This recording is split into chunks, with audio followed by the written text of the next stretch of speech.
मुगल बादशाह औरंगजेब तो इस दुनिया से चला गया, लेकिन उसकी कब्र देश के सियासतदानों और हिंदूवादी संगठनों के खूब काम आ रही है। बहस इस बात पर छिड़ी है कि हिंदुओं पर अत्याचार के जिम्मेदार और मंदिरों को तोड़ने वाले औरंगजेब की कब्र को क्यों ना हटा दिया जाए।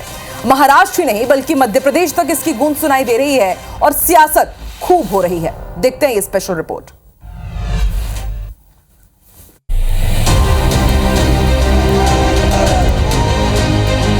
मुगल बादशाह औरंगजेब को इस दुनिया से विदा हुए 318 साल बीत चुके हैं, लेकिन महाराष्ट्र के संभाजी नगर की खुलदाबाद जहां औरंगजेब की कब्र है, वो इन दिनों सारे देश में चर्चा का केंद्र बन चुका है। दरअसल बजरंग दल और विश्व हिंदू परिषद जैसे हिंदूवादी संगठनों ने अब इस कब्र को हटाने को लेकर महाराष्ट्र के अलग अलग शहरों में प्रदर्शन शुरू कर दिया है। इतना ही नहीं, अयोध्या की तरह कार सेवा की चेतावनी भी दी है। खासकर जब से संभाजी महाराज के जीवन पर आधारित फिल्म छावा सिनेमाघरों में रिलीज हुई है, तभी से इस मांग ने जोर पकड़ा है। विवाद के मद्देनजर औरंगजेब की कब्र की सुरक्षा बढ़ा दी गई, वहीं इस पर सियासत भी खूब हो रही।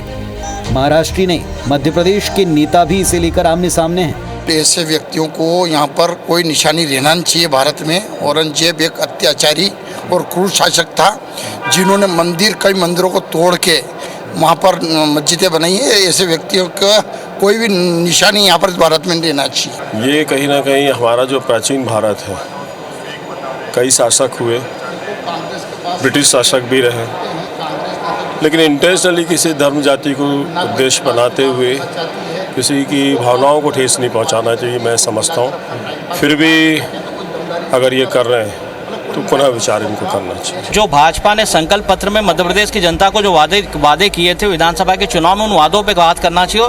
महाराष्ट्र और मध्य प्रदेश के नेताओं में जुबानी जंग केवल औरंगजेब की कब्र तक ही नहीं सीमित है, बल्कि औरंगजेब से तुलना भी जमकर हो रही। महाराष्ट्र कांग्रेस अध्यक्ष हर्षवर्धन सपकाल ने मुख्यमंत्री देवेंद्र फडणवीस की तुलना औरंगजेब से कर फडणवीस को तानाशाह तक बताया। वहीं मध्य प्रदेश कांग्रेस के नेता रेखा विनोद जैन ने औरंगजेब की तुलना भगवान परशुराम से कर दी और इसे लेकर फेसबुक पर एक लंबा चौड़ा पोस्ट किया। हालांकि रेखा जैन को ऐसा करना महंगा पड़ा। कांग्रेस ने नोटिस जारी कर पोस्ट को नफरत फैलाने वाला बताया। रेखा को फेसबुक पोस्ट डिलीट कर माफी भी मांगनी पड़ी। औरंगजेब एक क्रूर शासक था, इसमें कोई दो राय नहीं, लेकिन उसकी मौत की 3 शताब्दी बाद उसकी कब्र हटाने से देश को क्या हासिल होगा, ये समझ से परे। Bureau report, IBC 24।